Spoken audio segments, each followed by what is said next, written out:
So, correct me if I'm wrong, but it sounds like basically nobody in the team has like formal game design training. It's just like there's programming knowledge obviously, and there's music knowledge and some art knowledge and some background in other things related to like writing, but nobody has like formal training in specifically how to apply these skills into game design. No, and I don't yeah, I'm not actually super worried about it. In fact, I almost really kind of enjoy the diversity of backgrounds there. Because it is one of those ones where I think that a lot of where and it's not to minimize the game design or the formal training that's there, but some of that like core inspirational work of like, okay, yeah, cool, we could add these techniques and like this game design aspect to things in various places, but those inspiration sources being so varied and all those different like aspects coming into it, I think is a really important aspect of what we can hopefully as a company bring that's like new to all of the video game market that is, booming. There's like plenty of devs. But yeah, so no formal training. I've obviously worked on some in the past, so I've definitely got exposure Right. there. Um, but yeah, and I think even with Leo, having the kind of pass links tabletop RPG stuff, that gives you that real iterative sense of working with players to get that kind of back and forth of like, oh, cool, I don't understand what's going on here. Oh, this doesn't really feel fun, like all those kind of like hands-on learning experiences are really cool.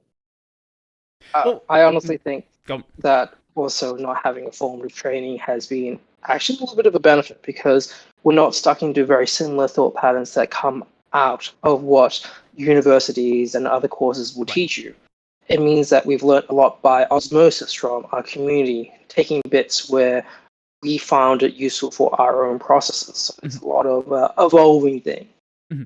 Well, I wasn't bringing that up to say that like the formal game design stuff isn't important, but the reason I bring it up is because you don't need to go through some long course to learn how to do game design. If you want to do it, there's so much resources out there that already exist for free that you can pick it up through other means. You can migrate from other areas. Like if you've got programming knowledge, like you did defense stuff, if you've got programming knowledge in some other area, you can migrate those skills over to something else and actually work on something and just get started on doing the thing that you want to do.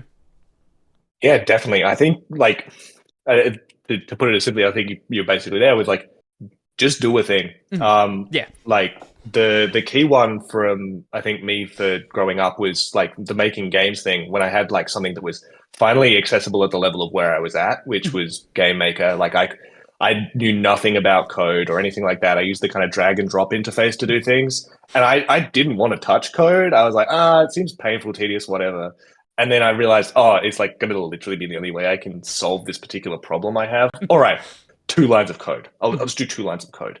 And like just working in through that and like gradually building up. I think, yeah, by the time I got to university, like the amount we were taught at school for programming was kind of like always basically behind where I ended up teaching myself because I was just Yeah. enjoying it. Yep. And so by the time I got to university, I was like, oh no, this is the big league now. Like I might need to actually do some prep study for this. Like went and tried to teach myself C++. I was like, oh man, this stuff looks like a bit hard. And then accidentally got like carried away and like me being worried about what it was going to be like. And like basically taught myself the first semester before we started university because I just kind of got used to self-starting in that way. And once you build that habit, if you can, and everybody's got their own ways of approaching stuff, but yeah, I think if you apply that to game dev, then you've got that skill now for whatever other career you might want in programming or animation or whatever your field is. So yeah, definitely just jump in and have a go at things. So I know it's been an idea since before the game actually started, but how long ago did it start where like the first line of code was written, the first bit of art was done, like the first formal start of the project? Like how long has it actually been in development for?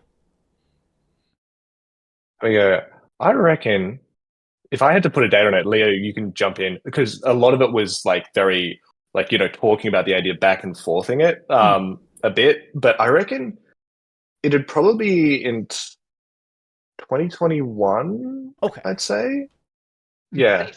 2021. I did reuse some of my old art concepts that I have stashed away, but I solidified them with Jacko probably around 2021 for realsies, more or less. That's when we actually intended to make an actual video game.